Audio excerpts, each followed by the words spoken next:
Intercom wants more of the nice people visiting your website to give you money. So they took that little chat bubble in the corner of a website and packed it with automatic meeting booking, data capture on leads, conversational bots, and more. Intercom user Elegant Themes added Intercom to their site and now convert 25% of leads through live chat. Go to intercom.com/deals to jump on customer intent in the moment. Then see everything else Intercom can do. That's intercom.com/deals. Hey, welcome back. It's time for another episode of Sales Pipeline Radio. So grab your board. We're going to swim out into the sea of ideas with a couple of surfers there sitting at the beach somewhere sipping a cold one here, Matt Heinz. Well, if by cold one you mean seltzer water, then absolutely. We are hooked up here in the middle of a Thursday work day. Paul, how is it that we are this close? Summer is now almost officially over. It's unbelievable. It is. So my wife's birthday is this Saturday, which as a summer beach girl, she's always like, why is my birthday literally on the transition to fall? It's some cruel and unusual every year. It should just be in fall. Yeah. Yeah, I don't know. I don't know which day. I can never remember like which day is summer, which day is fall, or does it happen like at 1:35 on one day or something? Summer has fallen. That's all I'm going to tell you here. It feels that way here today. That is absolutely true. Well, appreciate everyone joining us on another episode of Sales Pipeline Radio here today. A very special episode. Remember back in the sitcom days when they would have you'd have a sitcom and then every once in a while they say, today on a very special episode of Sales Pipeline Radio. Absolutely. We have very special episode. We've featured Josh Baez a couple times in the past. We're going to have him again today to talk a little bit about making great plans and visions into a reality, which he is doing magic for our clients every day. So excited to have him here. Yes, Paul. And I hope he gets especially close to the microphone here because we want to hear every special word he has to say here. Yeah, so we've got a total hacked up system over here. I'm using my normal Blue Yeti. I have headphones on. He did not hear you say that. He is literally he can see you but cannot hear you. Okay. I'm lip reading right now. So I will remind him that he needs to get really close to the microphone when he uncomfortably close to the two of you sharing that microphone. We'll figure it out. And look, this is an amateur podcast, my friends. We have a professional producer, but on my side of the microphone, it is 100% amateur. So, we've never set the precedent. Yeah, no. Well, so speaking of that, if you're still listening, thank you for joining us today on Sales Pipeline Radio. We are joining you live on the Funnel Media Radio Network, as always, at 2:30 Eastern, 11:30 Pacific. For those of you listening during your work day, thank you very much for joining us. If you're listening on the podcast, whether this is your first episode or 200th episode, we appreciate having you. We have streaked by the 100,000 user level, and we continue to grow our audience. It is amazing and humbling, and I'm so thankful for everyone listening. So thank you very much for joining us. And if you want to catch up, or if you missed one someday and you want to listen to any other episodes, you can catch every episode of Sales Pipeline Radio, past, present, and future at salespipelineradio.com. We are featuring each week some of the best and brightest minds in B2B sales and marketing, and this week is no different on a very special episode of Sales Pipeline Radio. We have Josh Baez. He is a client engagement manager here at Heinz Marketing. He's been with us for over 4 years, which in and of itself is amazing, Josh. The fact that you have stuck with us and that you have not given up on this train. Been living in the IT closet all this time. Excited to have Josh here, and we've had Josh on the program before a couple times talking about a variety of topics. But what I want to do today is talk about the difference between 1,000-foot level and ground level, quite honestly. I think, and I was talking with our client about this the other day, there's so many frameworks. There's so much research out there about what you could do. There's benchmarks and frameworks and strategic guidance and lots of ideas of what campaigns can look like. When I was at Microsoft, we spent a lot of time writing PowerPoint decks, and you're not going to execute anything off a PowerPoint deck. Moving strategy into execution, moving vision into actual results requires a focus on the right work. And so I want to spend some time talking about that. And Josh, I know specifically with clients you've been working with, we've been refining this process. Talk a little bit about what it takes to take a good idea. An executive sponsor comes into the room, waves their arm, says, here's what you want to do. Your CMO comes in, has an idea. They leave and expect it to get published. They expect it to get executed. What does it take to do that well? First of all, Matt, thank you for having me on the third time. I'm officially a recurring guest. I think at this point, the recurring backup, as we called myself. That's not really fair. You are not. That makes it sound like we don't want you here. Although in true, I'm a big SNL fan. A couple more times, you're going to be in a 5-timers club. We'll get you a jacket. We'll get you the whole deal. It'll be fine. Well, to answer your question, I think that the hardest part about turning strategy into tactics is really the fact that You really need to make sure that what you're doing can actually be implemented. It's one thing to just say like, oh, I want an ABM program, right? But then it's another thing to actually think through, well, what are the individual pieces that actually make up that ABM program, and how can we actually turn those pieces into executionable tactics?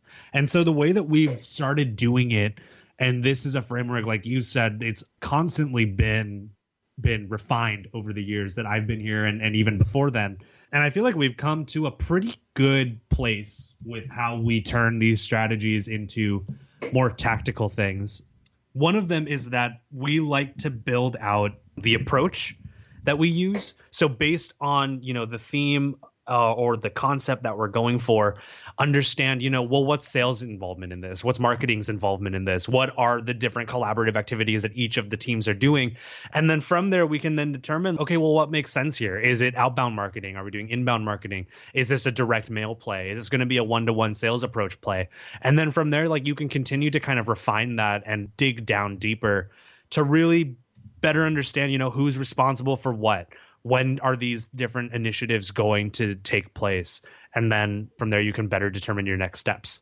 So I love that. I mean, there's a lot of moving parts, right, when you get to execution. And I think knowing what some of those are up front is really important to making them work. When you first started answering that, you talk about like having these grand visions and making sure that they're things you can execute. And I think sometimes up front, we don't necessarily know that, right? Mm-hmm. And I think, knowing we don't necessarily want to stifle the creative process. We don't want to stifle the brainstorming up front of saying like, what if we did this? What if we tried that? Yeah. Just because we don't yet know if we can execute it. But my question to you is not about how to brainstorm that. If you take an idea and sort of figure out how to execute it, if it doesn't work or it's too complicated or simply isn't possible, like what's that process, and how do you sort of create some realistic expectations with your client or with your boss on what can actually get implemented either at all or within profitable economics of the pipeline? I think that a lot of people typically come into a room for marketing and they have a list of campaign ideas. And that's great. Like, you can have as many ideas as you want. I don't care if you have 10, 20, 30. You can tell me as many ideas as you want. But when it comes time to actually turn those into a plan, like, we need to really focus up. And I think that the way that you do that is you understand where's the low-hanging fruit. What opportunities do we have now that we can utilize and make the most of now? Okay, you have an email marketing program. Well, then outbound email sounds like a good way to do it. If you don't have a retargeting system, for example, maybe retargeting isn't in phase one, but it's something that you guys can work towards. So I think that it's a matter of understanding and acknowledging what can you do now and being okay with the fact that you might not be able to do something that you want to do in the next 30 days. But you can work towards that for the next 60 or 90. Talking today on Sales Pipeline Radio with Heinz Marketing Client Engagement Manager Josh Baez. He is a plant dad. He is a Death Cab for Cutie super fan. And we're talking about how to take things from strategy into execution. The other element in doing that is time, right? So you can have your CEO, your CMO come into the room, wave arms, say, this is why I want to try this. I want to get this out there. Let's get this focus done. Let's get this done. Things never happen as fast as sometimes we want them to. I mean, even internally, get a little more sophisticated in how we manage Heinz Marketing. Now I am the client, and I'm like, why does it take this long? It's not just, because you've got all these sort of draconian systems. I mean, it takes time to get this done right, especially when you're doing larger programs, more complex programs that have many layers of integration and complexity across sales and marketing, let alone across marketing channels. Yeah, it also doesn't help when you as a client, Matt, cancel a meeting without telling me. I mean, that's great. Yeah, let's air all our dirty laundry on the episode here, Josh. It'll be great. I think timing is obviously important. I need to work on this. I notoriously would err on doing things faster. I think that myself, I know the level of work that I'm able to do in the level of time that I'm typically able to do it. But when you start working with a team and the larger that team grows, you need to start being aware of how other people work, how other people time their different deliverables and how they integrate with the rest of the program. And I think that in terms of timing, it's probably better to err on the side of caution. If you think that something typically takes, 5 days to do, adding that little extra wiggle room to make that 6 or 7 days even can make or break a production schedule. It's always better to deliver early anyways. And so if you can set that expectation up front, something like this typically takes between 7 to 10 days. at least you can have that expectation outlined before you start going into the tactics. What are some of the components? I mean, let's get really tactical here. When you think about, okay, we've got a great idea, we've got a plan, it's going to take X amount of days, X amount of weeks to get it to execution. Are there certain elements of those programs that take longer than others? If you're looking and saying, your boss comes and says, how do you condense this? Are there certain primary culprits that become the real critical path and the things that really create the most longevity, take the most time to get campaigns from concept to reality? I think, and this is something that a lot of organizations, including ours, deal with on every kind of campaign, and it's the need for content and it's the need for messaging. And I think that a lot of organizations will make the mistake of thinking, oh, well, let's just launch this campaign. We can do it. Like, we have the resources to do it. Let's just launch this campaign. But they forget about the key elements of that campaign being, oh, do we actually have content to offer? Do we have something meaningful that the audience can actually engage with? Do we have the right messaging for this audience? Are we talking to them in a relevant way that's actually meaningful to them, or are we just selling our product? Do we even know who our audience is? We might say, oh, I want to target this industry. Okay, well, that's great. But do we have emails for them? Do we even know who these people are? Do we even know what kind of titles we want to go for? There are so many kind of subsequent paths that you can go on for each of these, and having a really solid foundation of who your target audience is, what your messaging is, and what your content is can really impact the rest of your entire program. It lets you be smarter. It lets you act faster. It lets you be more strategic in that way. Campaign success or fail in the details, right? I mean, you think about, I don't know about you, Josh, but like in 11 years of doing this, if I had a nickel for every time I had a client or even a prospect say, it's just an email, give me 5 minutes, I'll write the email, we'll get it out. And a professional marketer will say, okay, so what are you going to say? And why does the prospect care about that? And by the way, who's it going to go to? And do you have accurate, up-to-date contact information for them? Is it going to get delivered? Is it going to look good? Are you going to spell check it? Is anyone going to do quality control to make sure you didn't screw something up inadvertently, accidentally, which we all do all the time with emails that we just write in Outlook to each other, right? So I don't mean to get into sort of rapid fire mode just to sort of make anyone feel bad that says I can write an email in 5 minutes. Sure, you can. But as Mark Twain once said, if you'd given me more time, I would have written a shorter letter. I mean, sometimes it's worth taking more time to get it right. When you send out something, when your prospects or customers get content from you or marketing from you, that is a representation of your brand. It is a representation of your professionalism. And every one of those touch points has an impact. The positive impact have an incremental benefit, incremental growth in benefits and results. But you screw something up, it erases an awful lot of that good karma. So it's important to get that stuff done right. All right, we got to take a break, pay some bills. We'll be back with more with Josh Baez talking about taking campaigns from strategy to execution. You're listening to Sales Pipeline Radio. Sales teams, is your website helping you turn prospects into customers? Because Intercom thinks it should be. Intercom makes that little chat bubble in the corner of a website. That's their messenger. But it's so much more than that. The Intercom Messenger is designed for businesses to jump on customer intent in the moment. It connects you when you're there or automatically books meetings and captures data on leads when you're away. You'll sell more efficiently. Like Intercom user Elegant Themes.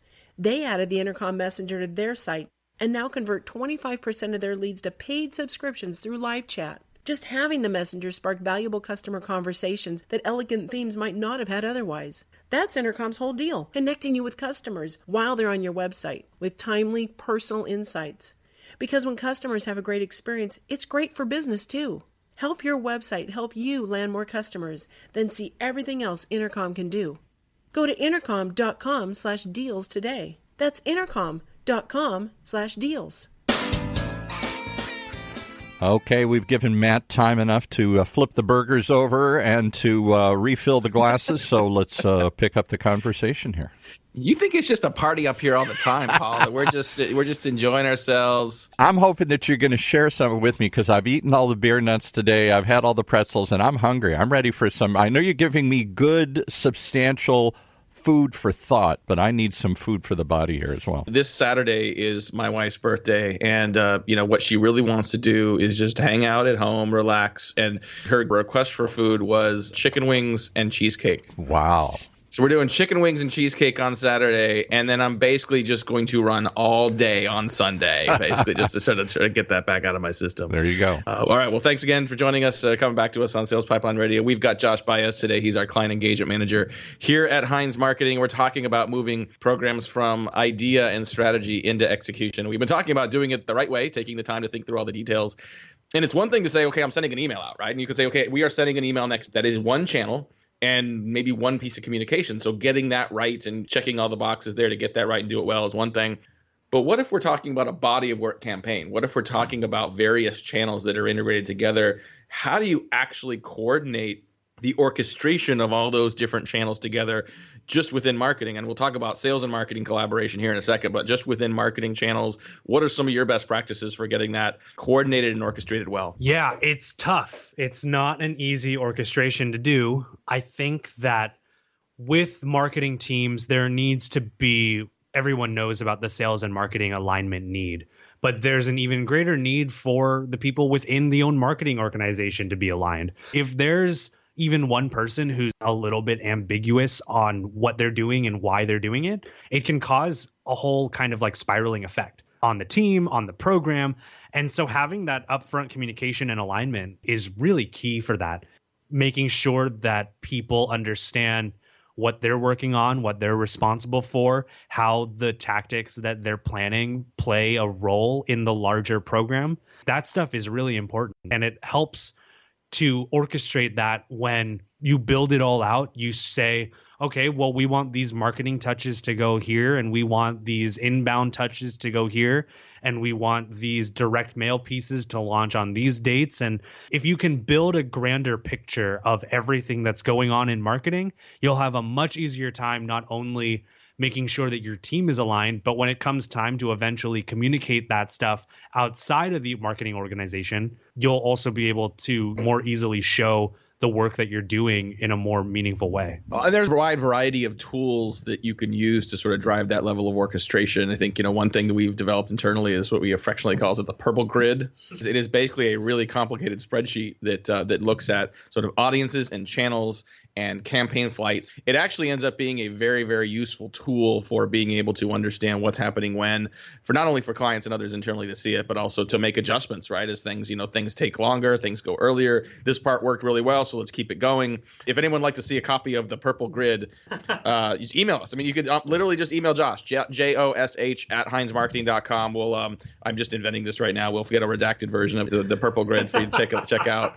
So there's campaign coordination across multiple channels, and then there's coordination with the sales organization. So even if you don't have like a whole bunch of marketing channels going, I think this is the piece a lot of companies just either forget or miss or just aren't willing to even get into. I don't think of sales as a marketing channel, but your prospect isn't thinking, well, this is my sales time, this is my marketing time, and so it's okay that the message is different.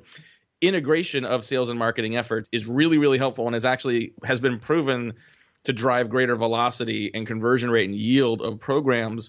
Doing that, though, when it's not just sort of coordinating digital platforms or campaigns, doing that where you're coordinating with people across departments is a challenge in and of itself. What have you found most useful and successful in doing that? Yeah, I think that comes down to a metric discussion more than anything. If sales doesn't buy into what marketing is doing, one way to help facilitate that engagement with sales is to really define what metrics we can expect to bring in. So I think that the way that we've been starting to think about metrics, Matt, is in three different ways. You have your campaign level metrics. Those are more of what people are calling vanity metrics.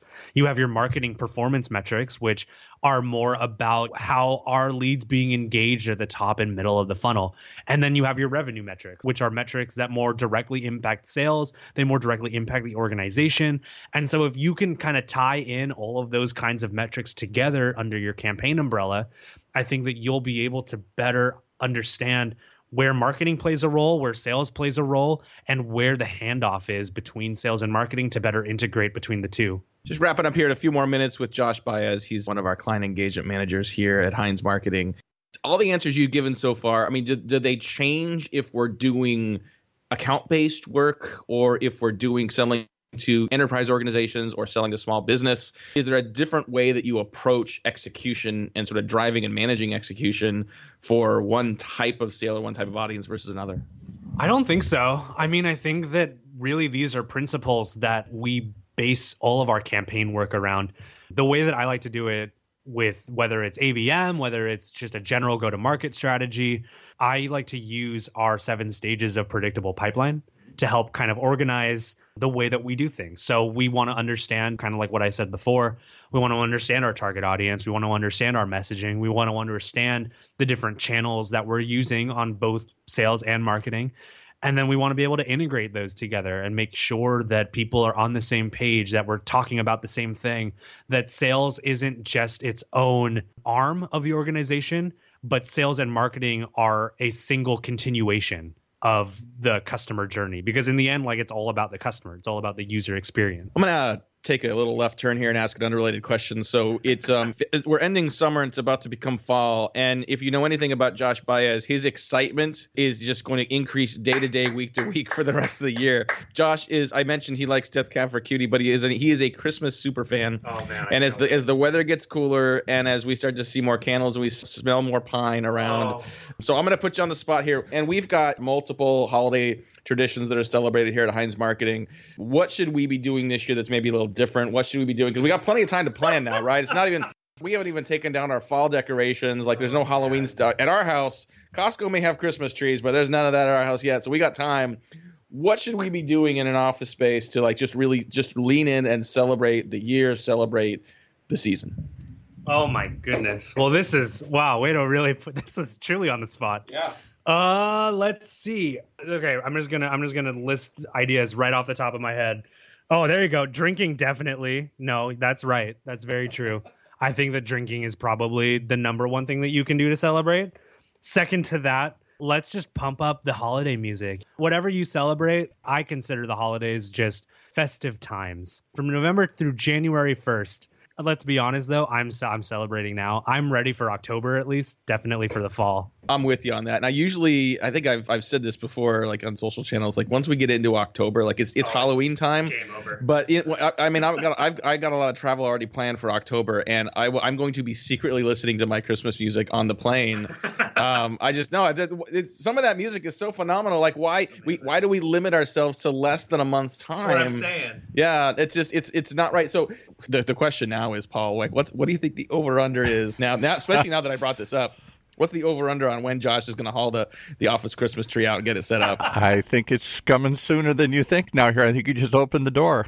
Well, you know, it's Pacific time. Like, we always record this at 11:30, so it's lunchtime. So I think I know what Josh might be doing on his lunch break today. Yeah, I think so. I just want to shoot you guys, though, because I kill myself every time the music starts too early. It should be a law that said it can't start until after Thanksgiving. But they started right. so. I'm not quite where Josh is, where I'm not going to make everyone else listen to Jingle Bells in October. But if I want to sit in 16D on the way back from wherever right. and put on my headphones and just expose it to myself. You do it. You watch Charlie Brown's Christmas all you want beforehand. Just don't force us to do it here. You be you. All right.